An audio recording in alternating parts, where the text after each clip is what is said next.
We live in a world that tells us to hustle harder, push faster, and fight relentlessly for everything we want, screaming that success belongs only to those who burn themselves out in pursuit of their dreams.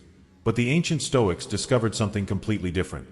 The secret to manifesting everything you desire isn't found in frantic action, but in the profound peace of letting go. Marcus Aurelius, the most powerful man in the Roman Empire, wrote in his personal journal, "Confine yourself to the present, understanding that when we stop fighting the current of life and start flowing with it, miracles begin to happen." The Stoics weren't passive dreamers. They were warriors who conquered through wisdom, not force. Think about water for a moment. It doesn't struggle against the rocks in its path, but flows around them, over them, through them, and eventually shapes the entire landscape. This is the power of relaxed intention, the ability to hold your desires lightly while trusting the natural order of things to bring them to fruition. When you're constantly stressed about your goals, gripping so tightly to outcomes that your knuckles turn white, you're actually pushing away the very things you want most, because anxiety creates resistance, and resistance blocks the flow of abundance into your life. The Stoics understood that our desperation often becomes the biggest obstacle between us and our dreams. But when you truly relax into your desires and align with the natural rhythm of existence, you become magnetic to opportunities. You start noticing doors that were always open but invisible to your stressed mind, attracting the right people and resources through a calm confidence that tells the universe you're ready to receive. This isn't about becoming lazy. It's about discovering the difference between effortless action and exhausting struggle, learning to plant seeds with intention and then trusting the soil, rain, and sun to do their work. The Stoics called this amor fati, the love of fate, a deep acceptance that everything unfolds exactly as it should. Today, we explore 10 profound Stoic principles to transform how you approach manifestation, releasing the tension that blocks your blessings and stepping into a flow state where miracles become natural. The first principle is the art of detached desire. The paradox is that the more desperately you want something, the more it seems to slip away. Epictetus, who went from slave to philosopher, taught that wealth consists not in having great possessions, but in having few wants. This isn't about giving up your dreams, but about understanding the difference between wanting something and needing it. When you need something, you create desperation. When you want something while being completely okay without it, you create magnetism. People who effortlessly attract what they want hold their desires lightly, like a butterfly resting on their palm, practicing preferred indifference. They prefer success and love, but their inner peace doesn't depend on them. This creates a powerful energy because the universe is attracted to those who aren't needy. By practicing detached desire, you stop sending out repelling energy and start making decisions from confidence rather than fear. The magic happens when you can say, "I would love for this to happen, but I'm genuinely okay if it doesn't," allowing the universe to potentially provide something even better than what your limited perspective can see. The second principle is present moment magnetism. Your mind is likely living everywhere except where your power exists, right here, right now. Seneca wrote that true happiness is to enjoy the present without anxious dependence upon the future. When your consciousness is fully present, you notice opportunities that a scattered mind would miss, such as a casual comment that leads to a big break. Presence is also about energy. When you are present, you operate at your highest vibration, free from the heavy energy of past regrets or future anxieties. Magnetic people make you feel like you are the only person in the room because they aren't living for the future. They are fully in the now. By stopping the attempt to escape the moment, you turn the present into a launching pad for your dreams. Your breath is your anchor. Every time your mind wanders to what if, coming back to your breathing and the physical world acts as a manifestation practice because the present moment is where you create. The third principle is the wisdom of accepted resistance. Obstacles are guaranteed, but how you relate to them determines if they are enemies or teachers. Marcus Aurelius famously wrote that the impediment to action advances action. What stands in the way becomes the way.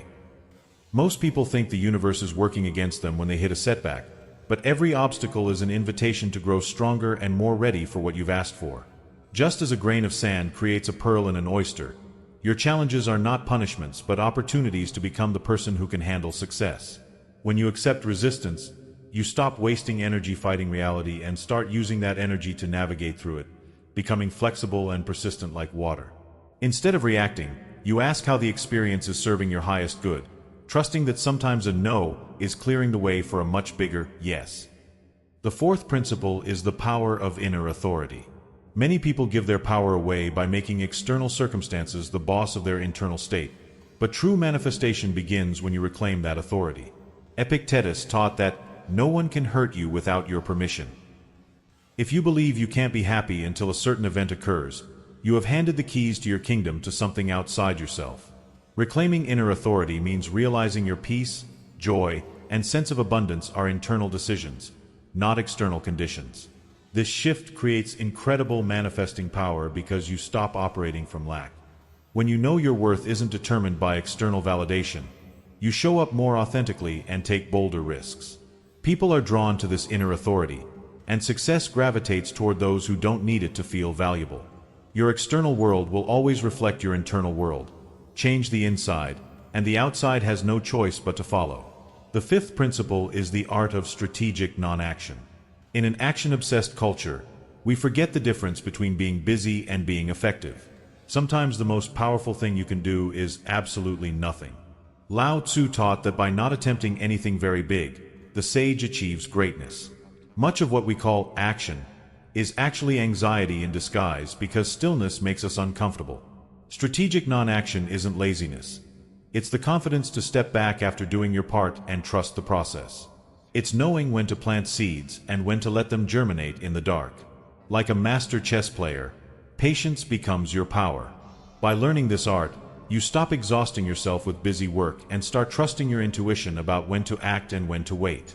The universe rewards those who can be still enough to receive. The sixth principle is gratitude as a manifesting force. Gratitude is more than politeness. It is a powerful energy that draws abundance. Marcus Aurelius even found gratitude in dealing with difficult people, seeing it as an opportunity for understanding.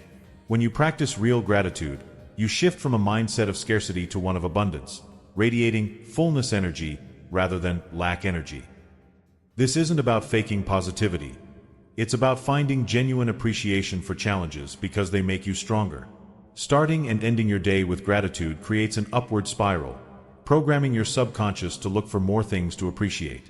Expressing gratitude to others and acknowledging ordinary beauty turns what you have into enough, and enough is the foundation for more. The seventh principle is the strength of emotional sovereignty. Your emotions are created by you, not happening to you. Seneca taught that a mind seeking truth turns from the unknown to the eternal. Emotional reactions are choices. When you realize this, you reclaim control of your experience. Emotional sovereignty means feeling emotions fully without letting them drive your life. This is crucial for manifestation because emotions are your creative energy. When you can choose peace in chaos or joy in lack, you become a powerful attractor of those same qualities. Your emotions should be messengers, providing information and energy, but they should not master your decisions or destiny. Mastering your emotional world allows you to master your manifesting power. The eighth principle is the philosophy of enough. Seneca wrote that the man who craves more is the one who is truly poor. This principle is about recognizing that your happiness isn't dependent on the next acquisition.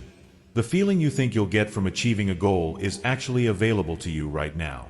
When you genuinely feel you have enough, you stop grasping and start operating from abundance, which naturally attracts more to you.